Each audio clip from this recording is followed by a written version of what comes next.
दोस्तों, आप सभी का हार्दिक स्वागत है। मैं हूं आपका साथी, आपका दोस्त। मेरा नाम है प्रियांशु झा।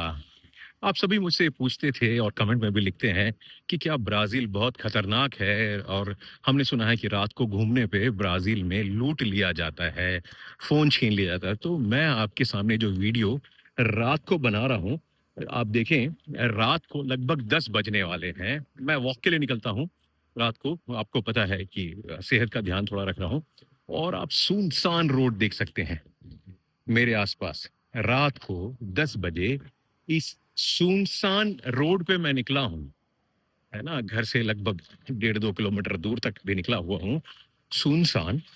और कोई डर की बात नहीं है। मतलब लोग कहते हैं ना, अरे दिन में लूट लेते हैं। भाई मैं रात को घूम रहा हूँ, 10 बजे घूम रहा हूँ, कोई लूट नहीं रहा है। और ये अंगूठियाँ हैं दोनों हाथों में।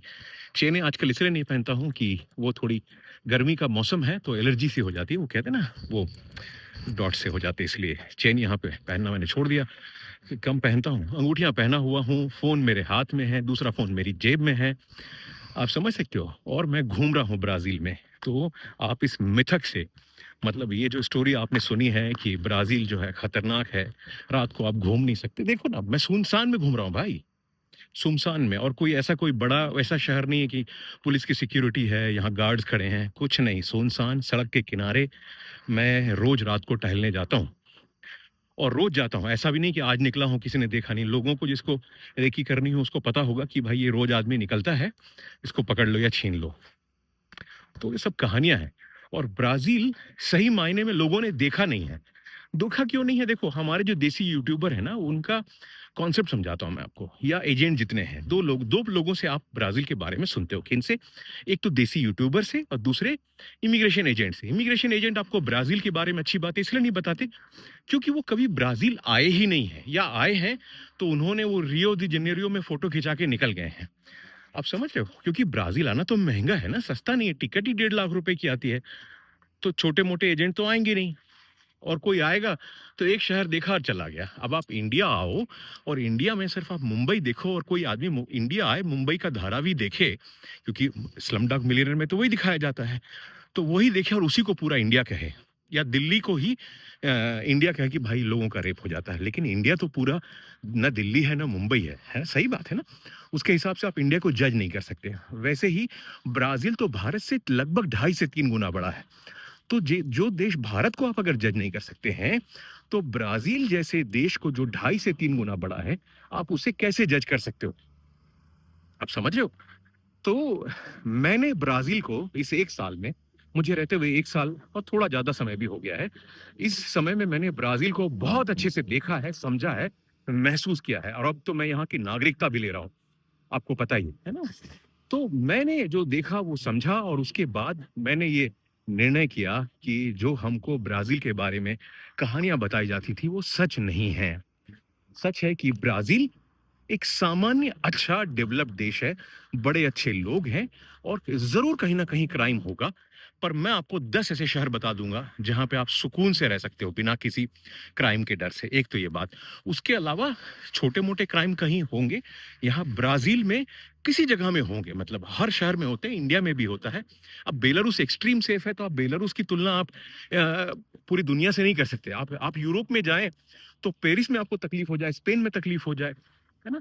तो बेलारूस एक्सट्रीम है, उसकी आदत आपको पड़ी हुई है, तो आप ये नहीं कह सकते हो कि सभी उसके जैसा होगा। लेकिन ब्राज़ील एक सामान्य यूरोप के किसी भी देश से या यूके से तो सेफ ही है। आप समझ रहे हैं? और मैं, देखिए, सुनसान में गुज़र रहा हूँ। आपको कोई ये कहने की ज़रूरत नहीं है कि भाई, मतलब कोई आ जाए, लूट ले या छीन ले, ऐसी कोई बात नहीं। सड़क के किनारे हूँ। ऐसा भी नहीं कि सड़क के किनारे से कोई मुझे कोई मोटरसाइकिल जा रही, छीन के चला जाए, भाई मेरे हाथ में फ़ोन है। वैसे ही मैं मोटा आदमी हूँ, कितना भागूँगा? सही बात है ना? तो आप इन सब चीज़ों को समझें मेरे दोस्त, है ना? और ब्राज़ील के बारे में और बताऊँ, इतना बड़ा देश तो है ही है। प्लस स्टडी आप खुद गूगल कर लीजिएगा। भगवान ना करे कभी ऐसा हो कि अगर पूरी दुनिया में, है ना, ये स्टडी के लिए बता रहा हूँ, ये एक साइंटिफिक स्टडी है। पूरी दुनिया में अगर न्यूक्लियर वार छिड़ती है, तो सिर्फ जो देश बचे रहेंगे, उनमें एक ब्राज़ील है। ब्राज़ील और ऑस्ट्रेलिया। ये 2 देशों के बचने की संभावना है। भारत की भी नहीं है, चाइना की भी नहीं है, रूस की भी नहीं है, यूरोप की भी नहीं है, अफ्रीका की भी नहीं है, आधे से ज़्यादा और मतलब आप समझ रहे हैं? अमेरिका की भी नहीं है। लेकिन ब्राज़ील सबसे सुरक्षित देशों और इसीलिए बहुत सारे लोग यहाँ पे इन्वेस्ट कर रहे हैं। अमेरिकन्स भी इन्वेस्ट कर रहे हैं कि अगर कोई बहुत बुरा समय आए, तो रईस भी कर रहे हैं, बुरा समय आए, तो इन देशों में जा सके और ये तो बड़े यूट्यूबर्स ने, इंडिया के भी किसी बड़े यूट्यूबर ने बनाया है इस पे वीडियो में, जो पढ़ने के बारे में आईएएस वालों को पढ़ाते हैं, उनकी स्टडी में है। तो आप इन कहानियों से दूर हो जाएँ मेरे दोस्त, कि अगर कोई आपको कहता है कि ब्राज़ील ब्राज़ील में अपॉर्च्युनिटीज़ हैं, बिज़नेसेस हैं, है ना? अब हमें हमेशा जा कर के है ना? शेख की पिछवाड़ा धोने की आदत है, तो हम अपनी आदत को कैसे सुधारेंगे, है ना? या फिर कहीं जा कर के झाड़ू मारने की आदत है। नहीं दोस्त, दुनिया में अपॉर्च्युनिटी दूसरी भी है। आपको दूसरे चश्मे से भी देखना पड़ेगा। एक ही तरीका नहीं होता किसी देश में जाके इलीगल रह लो या किसी देश में जाके असाइलम ले लो। इन सब कहानियों से हमें बाहर निकलना होगा और इनसे बाहर निकल कर के हम समझ पाएँगे कि ज़िंदगी दूसरी है। ब्राज़ील एक ऐसा देश है जिसने मुझे तो 1 साल में नेशनैलिटी दी। अब आप सोचें कि मैं इस देश की बड़ाई नहीं करूँगा, तो क्यों और कौन करेगा? आज मेरे लिए ये है कि ना मुझे यूरोप के किसी देश जाने के लिए वीज़ा की ज़रूरत है, ना रशिया के लिए, ना न्यूज़ीलैंड के लिए, ना यूके के लिए, है ना? तो सिर्फ़ ब्राज़ील के पासपोर्ट पे यूएसए और कनाडा का वीज़ा लेना पड़ता है। अगर ज़रूरत पड़ेगी तो लूँगा और वैसे भी मेरे पास उन देशों में जाने का कोई वो नहीं है। मेरे पास क्योंकि मैं बेलारूस का मेरा परिवार है, तो मेरा यूरोप से ज़्यादा कनेक्शन है, जो मुझे बहुत आसानी से मिल रहा है। आप समझ रहे हैं? और मुझे एक ऐसा बैलेंस देश चाहिए था, जो कि पाश्चात्य दुनिया और भारत, रशिया इनसे भी इनके साथ भी सामंजस्य बैठा के रखे।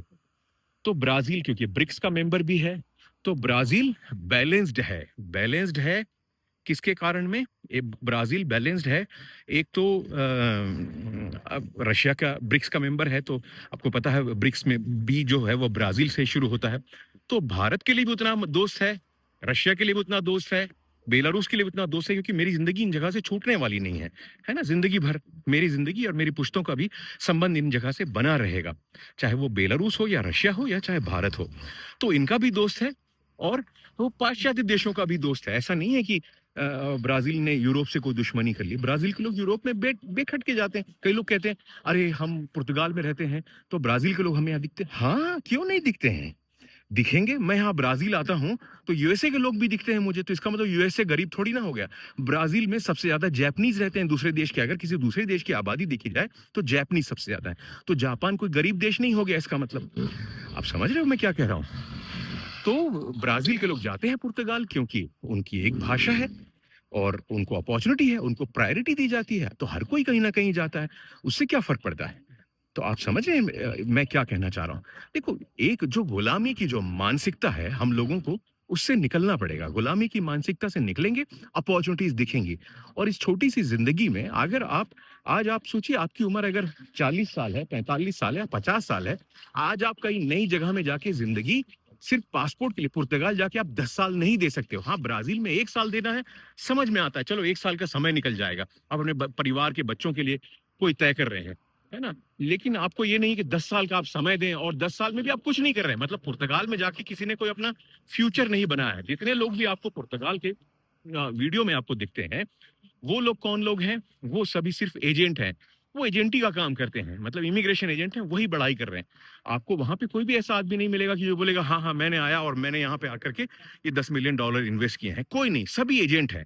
कोई इस चीज़ को बेच रहा है, कोई इस चीज़ को बेच रहा है, इसीलिए उनकी बड़ाई और अच्छाई है और वो बस अपने पासपोर्ट का इंतज़ार कर रहे हैं। उसके बाद आपको भी पता है, कोई भी वहाँ नहीं रुकने वाला। तो ब्राज़ील उनकी अपॉर्च्युनिटी के लिए है, किनके लिए है? है ना? रात का समय है। तो ब्राज़ील उनके लिए अपॉर्च्युनिटी है जिनको एक स्ट्रॉन्ग नेशनैलिटी चाहिए, और ब्राज़ील का पासपोर्ट भी मिलता है और ब्राज़ील एक ऐसा देश है, लोग पूछते हैं ना अर्जेंटीना आपने क्यों नहीं चूज़ किया, ब्राज़ील क्यों चूज़ किया?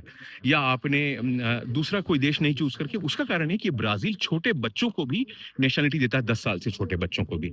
तो ये अपॉर्च्युनिटी दूसरा कोई देश नहीं देता, बाकी देश सिर्फ़ पीआर देते हैं, अगर आप वहाँ पे पैदा नहीं हुए हैं, है ना? और उसके बाद वो 18 साल के बाद डिसीज़न ले सकते हैं। तो ये बहुत सारी चीज़ें हैं जो रूल देखो लोगों के साथ तकलीफ है वो कानून नहीं पढ़ना जानते हैं और बिना कानून पढ़े इधर-उधर कूदते रहते हैं। कभी कमेंटों में किसी ने लिखा, "अरे! ये देश है, इस देश का वो है।" मतलब मुझे नहीं समझ में आता इतने दुखी लोग क्यों हैं? देखो दोस्त, मेरा मकसद है मेरे जैसे वो लोग जिन्हें ज़िंदगी दूसरी जगह शुरू करने की ज़रूरत आन पड़ी है। और दूसरी जगह में ज़िंदगी शुरू करना कोई बुरी बात नहीं है। है ना? बस आप अगर कानूनी तौर से कर रहे हैं। तो अगर किसी को ऐसी ज़रूरत आन पड़ी है, तो मुझे नहीं लगता कि हमको ऐसे लोगों को रास्ता नहीं दिखाना चाहिए, ज़रूर दिखाना चाहिए। तो मेरा मकसद यही है कि मैं आप जैसे ऐसे लोगों को रास्ता दिखा सकूँ, जिनको आज एजेंट 50 लाख, 60 लाख रुपए से लूट रहे हैं या फिर कुछ भी कहानी बोल रहे हैं, अटका रहे हैं, फँसा रहे हैं। तो आपको अपॉर्च्युनिटी आपको इन सभी अपॉर्च्युनिटी के बारे में मेरे वीडियो में आपको मुफ्त में मिल रही है। हाँ, आप अगर मुझे जैसे कि अभी किसी ने मुझे कहा कि आप पनामा का जो वीडियो मैंने बनाया था ना, तो उसमें मुझे किसी ने कहा कि पनामा हाँ, मैं ज़रूर आपको मदद करना चाहता हूँ और मैं करूँगा ऑफ़िशियली। मैं ऑफ़िशियली मेरे पास मैं रजिस्टर्ड मैंने अपनी कंसल्टेंसी कर ली है ऑफ़िशियली। मैं उसका टैक्स चुका करके आपको असिस्टेंस देने के लिए तैयार भी हूँ। लेकिन जब तक आप हायर नहीं करेंगे तब तक तो आपके पैसे नहीं लगे ना। आप खुद भी करें। मैंने हर इन्फॉर्मेशन फ्री में दे दी है। आप सभी को सभी इन्फॉर्मेशन है। मैंने ब्राज़ील के सभी रूल बनाए हैं। आप ब्राज़ील जितने वीडियो में आपने देखा होगा पूरी इन्फॉर्मेशन मैंने दी है।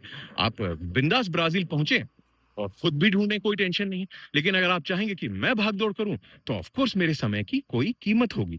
मेरे समय की कीमत होगी तो उस मैं ज़रूर ये चाहूँगा कि मेरा समय जो है उसकी जो मेहनताना है मुझे मिले। नहीं तो वीडियो तो मैं मुफ़्त में सभी के लिए जानकारी के लिए बना ही रहा हूँ। है ना? और मुझे लगता है कि आप सभी जो पॉज़िटिव लोग हैं मेरी बात को समझ गए होंगे और आपको और भी कोई जानकारी चाहिए तो आप मुझे कमेंट में लिख सकते हैं और मैं कोशिश करूँगा कि आपके लिए और वीडियो बना सकूँ और आपको जानकारी दे सकूँ। तो मिलेंगे अगले वीडियो में, तब तक के लिए जय हिंद, दस विदानिया, चाओ चाओ, ब्राज़ील।